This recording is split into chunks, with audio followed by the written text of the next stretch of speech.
하나님 말씀 보도록 합니다. 이사야서 49장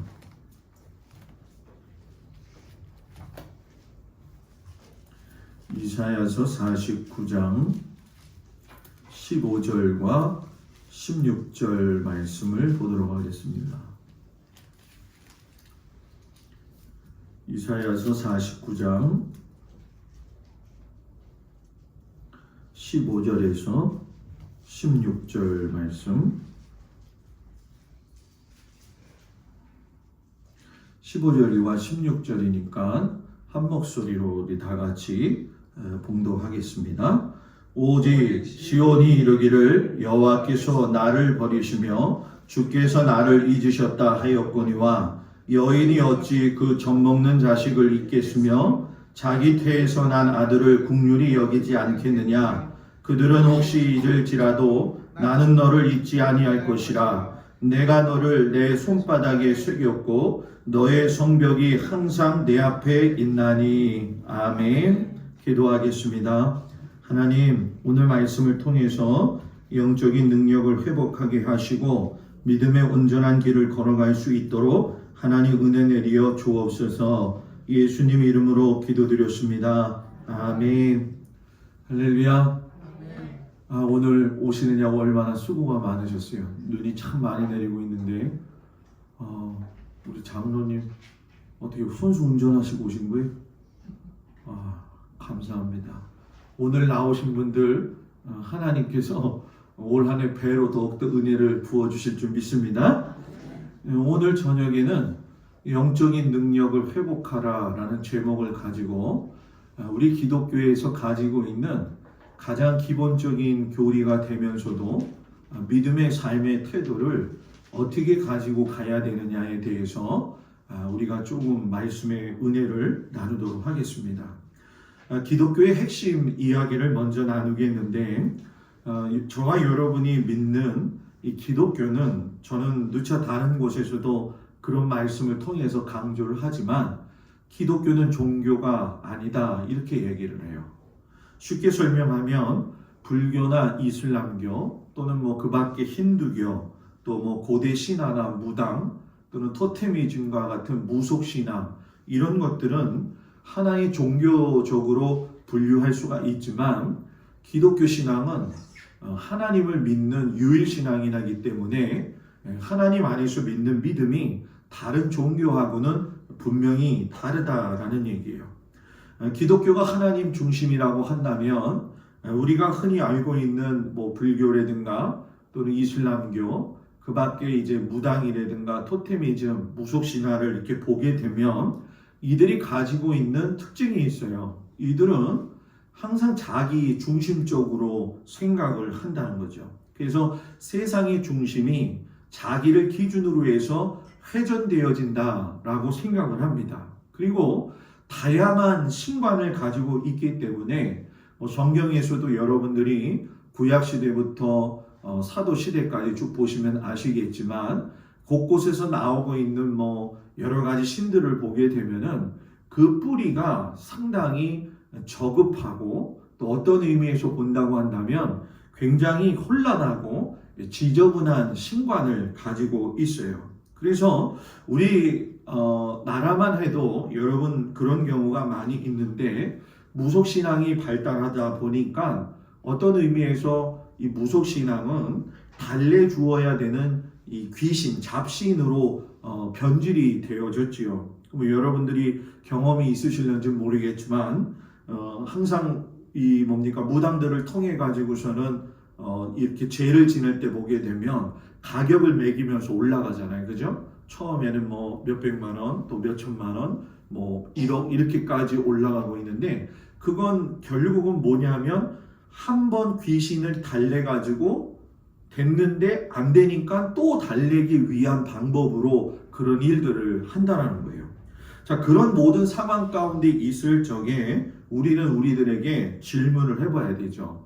기독교가 하나님의 종교고 영적인 믿음의 종교라고 이야기하는데 오늘날 우리들이 살아가는 현실적인 상황에서 본다고 한다면 기독교가 자기의 위치와 역할을 제대로 하고 있지 못하고 있다라고 하는 걸 아마 저뿐만이 아니라 여러분들 모두가 다 공감하는 거라고 생각을 합니다.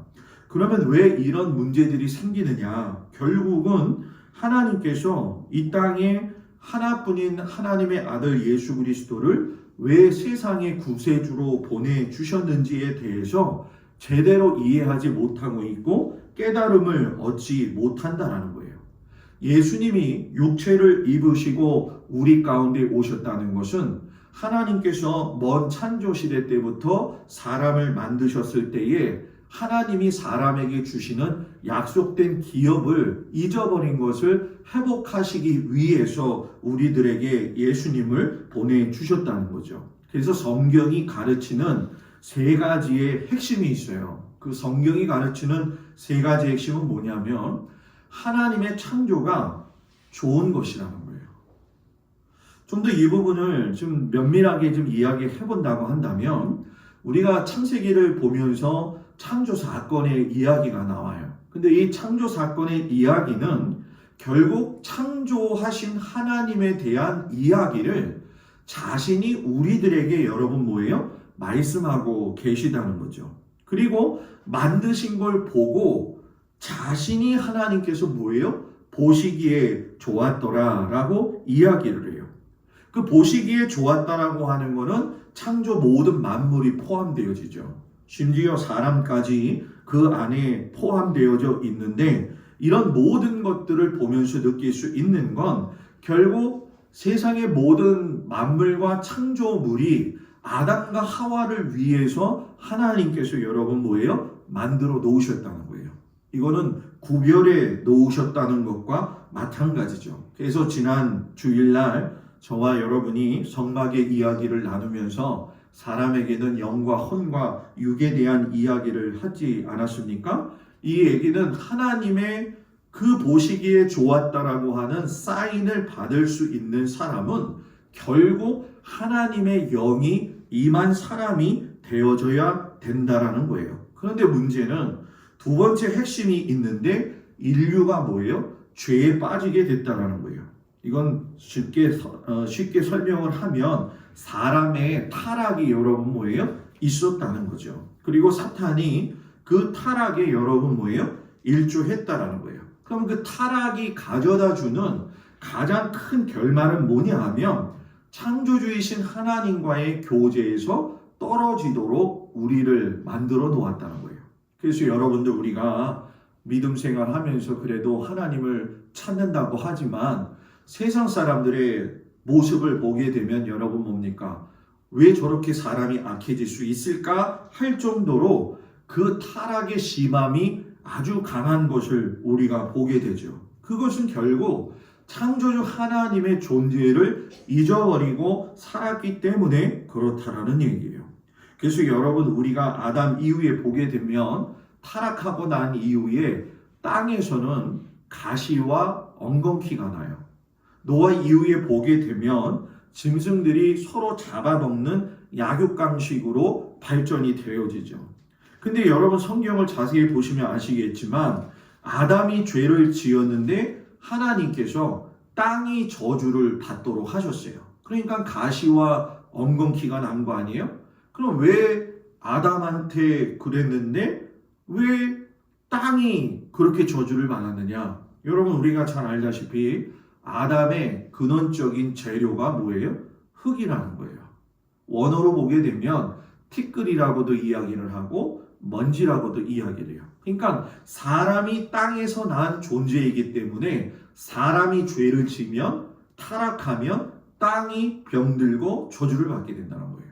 그래서 어떤 학자는 요번에 제가 보니까 그 학자가 그런 얘기를 해요. 이 코로나가 온 거는 결국 자연재해에 쌓인 팬데믹 현상이다 이렇게 얘기를 하죠. 뭐 우리가 시대마다 굉장히 어려운 시대가 있었는데 그때의 땅에서 일어나는 모든 사건들을 보게 되면 결국 하나님께서 우리에게 맡겨주신 걸 제대로 관리하지 못할 때에 여러분 뭡니까? 거기서 문제가 발생이 되어졌다라는 거예요.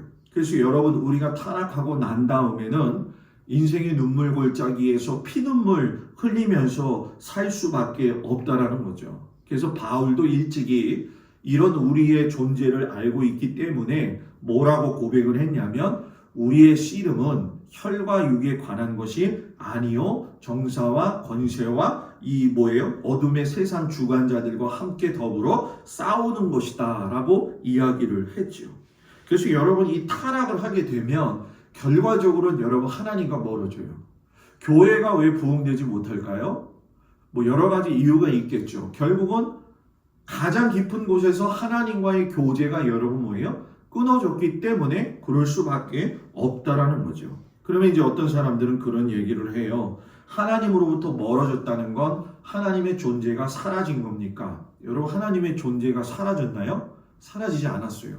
하나님은 지금도 내 옆에서 가까이 계신 분이고 내 마음에 그 하나님을 모시면 그곳이 하나님의 나라인데 사람들은 하나님을 먼 곳에 있는 분으로 생각을 하고 신앙생활을 한다는 거예요. 그러다 보니까 삶 속에서 어떤 문제가 생겼을 적에 하나님의 존재를 잃어버리게 돼요. 그리고 누구를 찾느냐? 본능이 움직이는 대로 살아가는 거예요.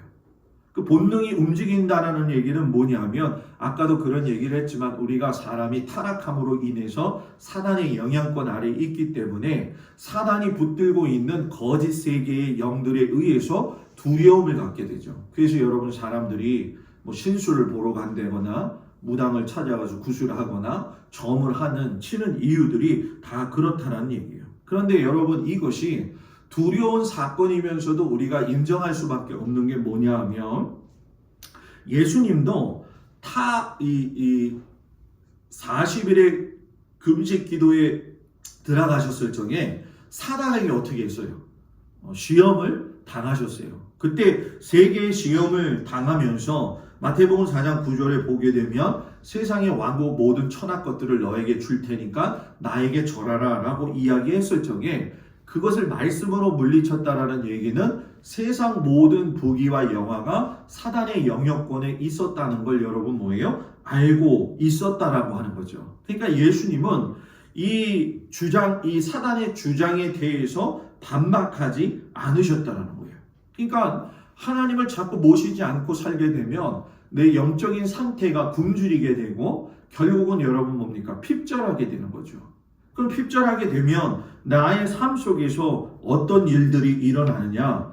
죄에 대해서 저항할 수 없는 의지의 연약함이 드러나기 시작을 한다는 거예요.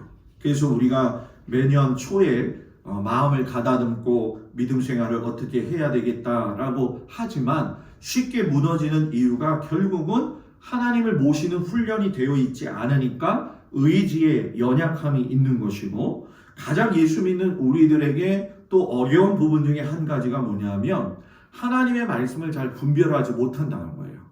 여러분 요즘같이 설교 말씀 듣기가 쉬운 시대가 어디 있었습니까? 그죠? 예전에는 CBS 한번 들으면 그걸로 만족했잖아요. 그러면 지금은 뭐 CTS, CBS부터 해가지고선 CGN TV 또 그 밖에 여러 매체를 통해 가지고선 하나님의 말씀이 전달되어지는데 그 말씀이 전부 다 진리로서 선포되어지느냐? 그건 아니라는 거예요. 그 속에는 거짓을 진리로 착각하게 만드는 생각의 가리움이 있다는 것이고 그 생각의 가리움이 있다 보니까 아까도 여러분과 잠깐 그런 얘기를 했지만 본능이 살아나게 되면은 여러분 뭐예요? 분노가 생기고 두려움이 생기고 정욕적으로 가게 되어진다는 거죠. 그러니까 이 분노와 두려움과 이런 모든 정욕의 감정들이 다 혼돈화 되어진다는 거예요. 그래서 영적인 세계의 실체를 우리가 바라보면서 회복해야 될 것이 무엇이냐면 내가 하나님 앞에 이런 존재라는 걸 인정을 해야 된다는 거예요. 내가 이런 사람이라는 걸 하나님 앞에 이야기해야 된다는 거예요. 뼈저리게 자기에 대한 믿음의 고백이 있어야 된다는 거죠. 다윗 같은 경우도 자신이 밧세바와 간음하고 난 이후에 자신의 삶에 대해서 하나님 앞에 진심으로 회개하지 않습니까? 그 회개할 적에 하나님이 그 사람을 보시고 긍휼히 여겨주셨다는 거예요. 그래서 우리가 그런 생각을 하죠. 회개는 열심히 하면 할수록 좋다는 거예요. 근데 이제 우리가 그런 생각을 가지잖아요. 주일날 와서 일주일 동안에 죄를 놓고 기도하죠. 기도하면서 하나님 일주일 동안 또 흩어져 가지고 열심히 살겠습니다라고 했는데 또 삶으로 흩어지게 되면 어떻게 돼요? 또 죄 짓는 자신의 모습을 보게 돼요. 그러면 그걸 보고 사단은 계속 이야기한다는 거예요. 너는 그런 존재야. 넌 그럴 수밖에 없어. 그러니까 너가 인간이지. 이런 소리를 들을 적에 맞아. 나는 이런 존재밖에 안 돼. 라고 하면서 수그러지는 것이 아니라 그때 박차고 일어나야 된다는 거예요. 그게 영적인 능력인데 사단한테 그래야죠. 그래 나는 그런 존재다. 그렇기 때문에 나는 뭐예요? 예수 그리스도를 의지하지 않으면 살 수 없다라고 고백하고 나아갈 수 있는 저와 여러분들이 되기를 주의 이름으로 축복을 드립니다. 성경이 그러기 때문에 이 영적인 핵심 가운데 능력을 키울 적에 가장 가르치고 있는 핵심의 말씀이 뭐냐면 이 하나님께서는 저와 여러분을 새로운 피조물이 되도록 의도하셨고 그렇게 복원되어지도록 만드셨다는 거예요. 바울이 여러분 고린도후서 5장 17절 18절에 가가지고선 그런즉 누구든지 그리스도 안에 있으면 뭐예요? 새로운 피조물이라 이전 것은 지나갔으니 보라 새 것이 되었도다 라고 이야기를 했어요. 여러분 사도 바울은 그걸 말할 수 있는 자격의 사람이 아니었어요. 사도 바울은 그가 율법을 연구했고 율법대로 살기 위해서 부단히도 노력을 했던 사람이에요. 그가 해보았는데 결국 그 율법의 말씀을 주신 하나님에 대해서 곡해하고 아까 말씀드린 것처럼 생각의 가리움이 있게 되어지니까 오신 예수님을 제대로 보지 못하니까 예수 믿는 사람들을 핍박했잖아요. 그런데 그가 예수님을 만나게 되고 난 다음엔 나는 뭐예요? 새로운 피조물이었구나. 하나님께서 나를 새롭게 만드셨구나. 그래서 새롭게 만드셨으니까 여러분 뭡니까? 어떠한 상황 속에서도 흔들리지 않는 믿음의 태도가 그에게 있었다는 거예요. 그리고 우리가 용기를 가져야 될 것이 무엇이냐면 영적인 능력을 회복할 적에 우리가 예수님이 보이지 않는다 이런 마음을 가지고 있을 때가 있잖아요. 실상 여러분 예수님께서 십자가에 달려 돌아가시기 직전에 예수님이 고별 설교를 하셨어요. 그 고별 설교를 하셨을 때 보면은 예수님의 제자들에게 조금 지나면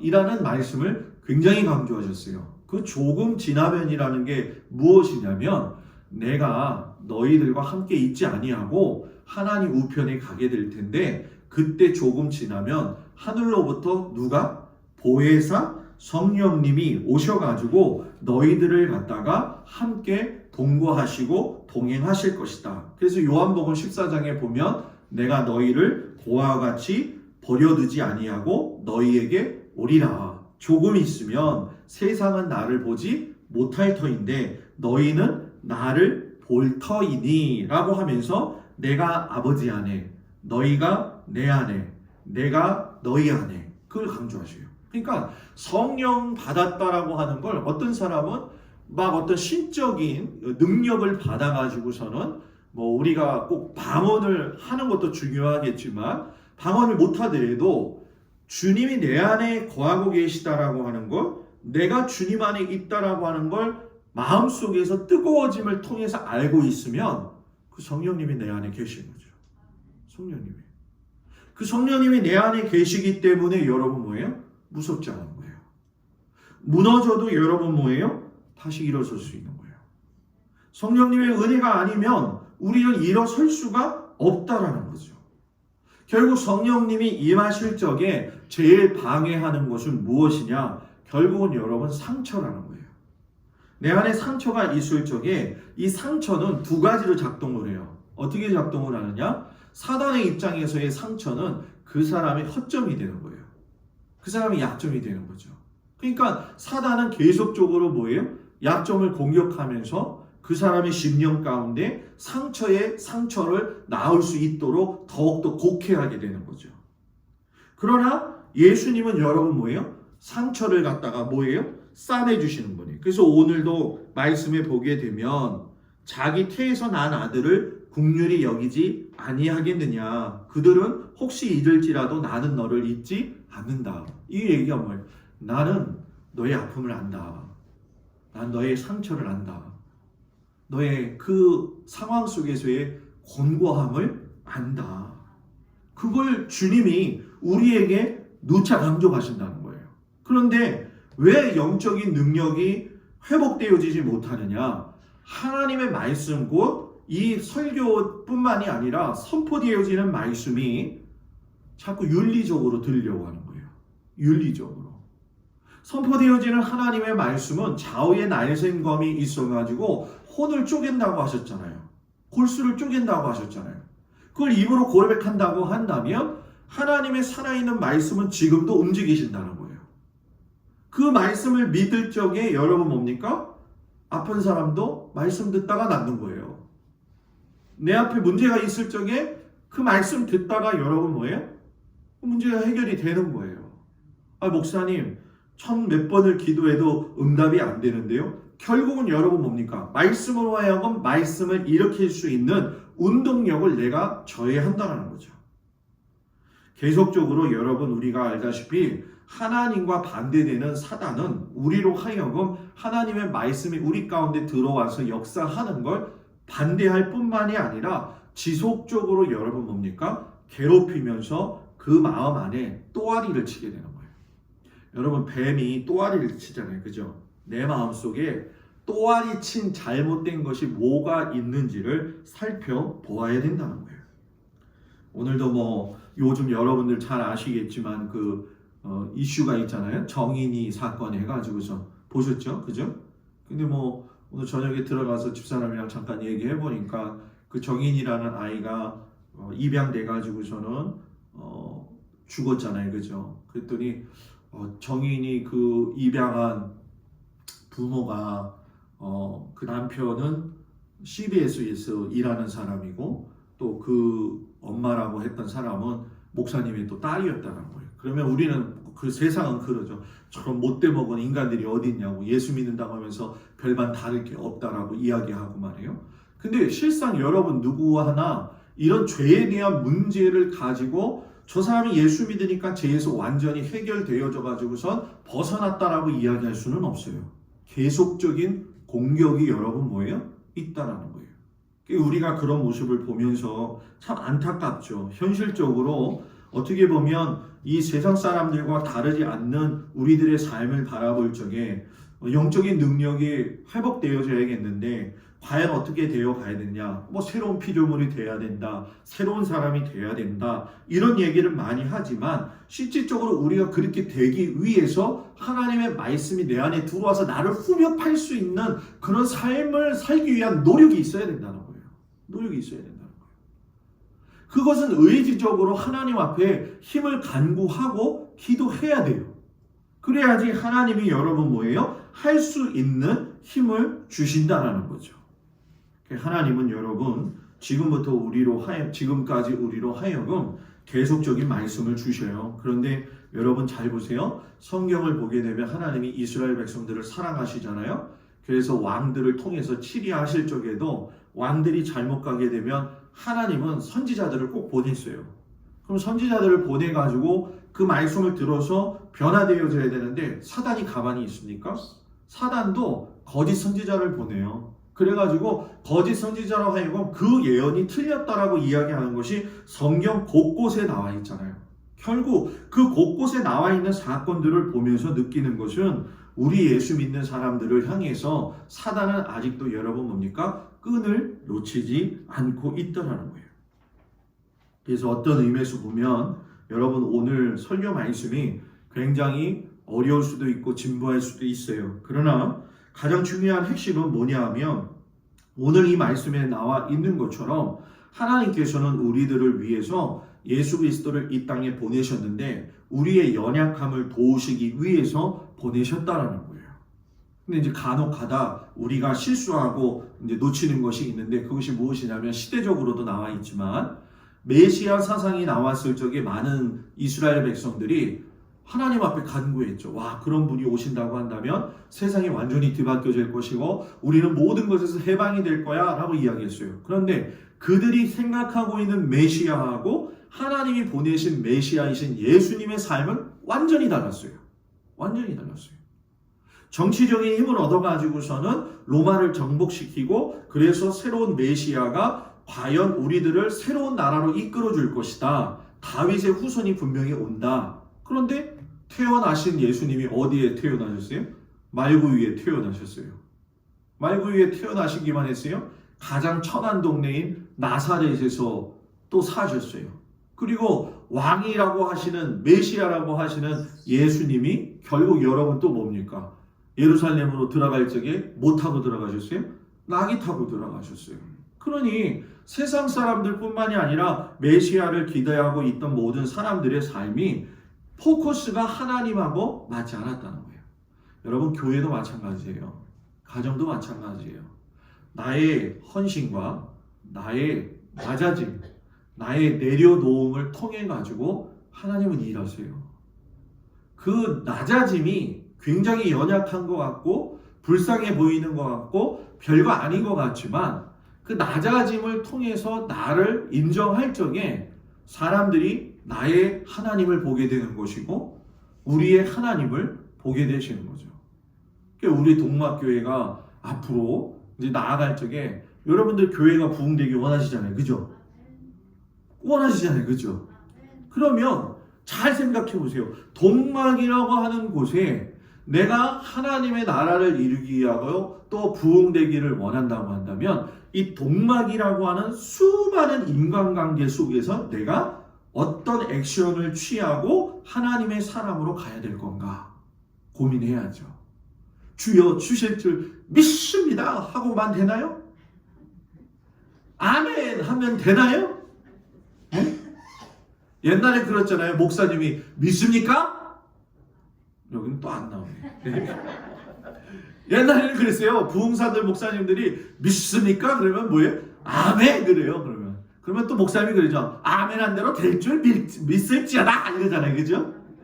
근데 그거 다 해놓고 밖에 나가서는 안 한단 말이에요. 안 한단 말이에요. 믿음의 역사가 일어나려면 믿음의 수고가 있어야 되는 거예요. 저는 요즘 이렇게 이제 동막 와서 벌써 요번 주에 3주 예배 드렸잖아요.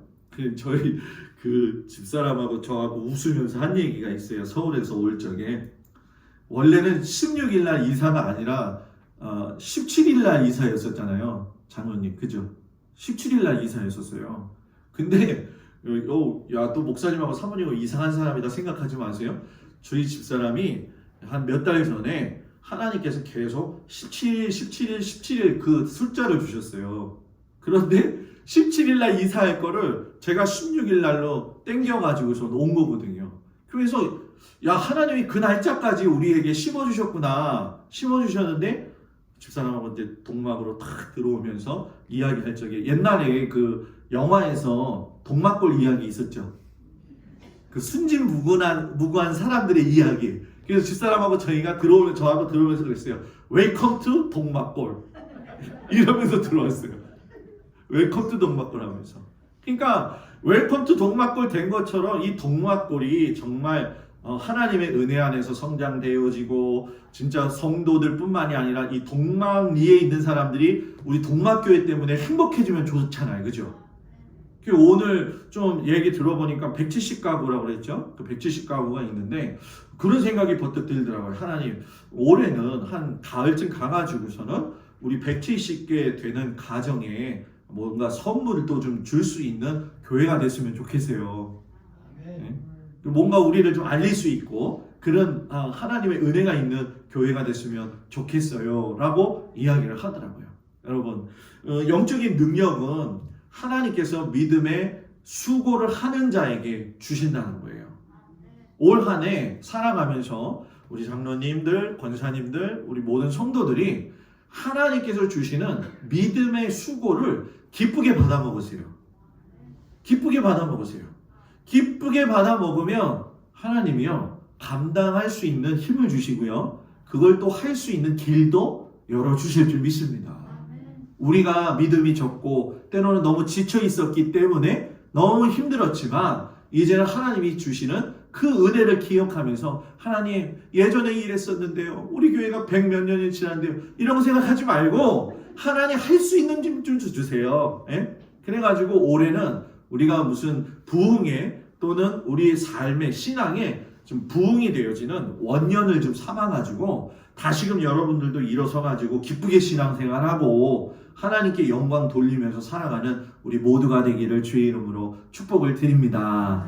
기도하겠습니다. 하나님께서 우리에게 영적인 힘을 허락하셨는데 우리가 이것을 잊어먹고 살 때가 많습니다. 또 사단은 우리가 영적인 능력을 회복하는 것을 원하지 않습니다. 그렇기 때문에 마음에 낙심도 주고 슬픔도 주고 어려움도 줍니다. 그러나 하나님, 이 동막골을 하나님께서 정말로 사랑하셔서 교회를 세워주셨지 않습니까? 하나님, 그간의 모든 어려움들이 있다 할지라도 새로운 동막골의 주인으로서 하나님의 역사를 드러낼 수 있는 우리들이 되어지도록 인도하여 주시옵소서. 이 교회 안에서 뿐만이 아니라 사회생활을 통해서도 하나님의 영향력을 이끌어낼 수 있는 우리 모든 성도들이 되어지도록 주님 축복하여 주시옵소서. 예수님의 이름으로 기도드렸습니다. 아멘.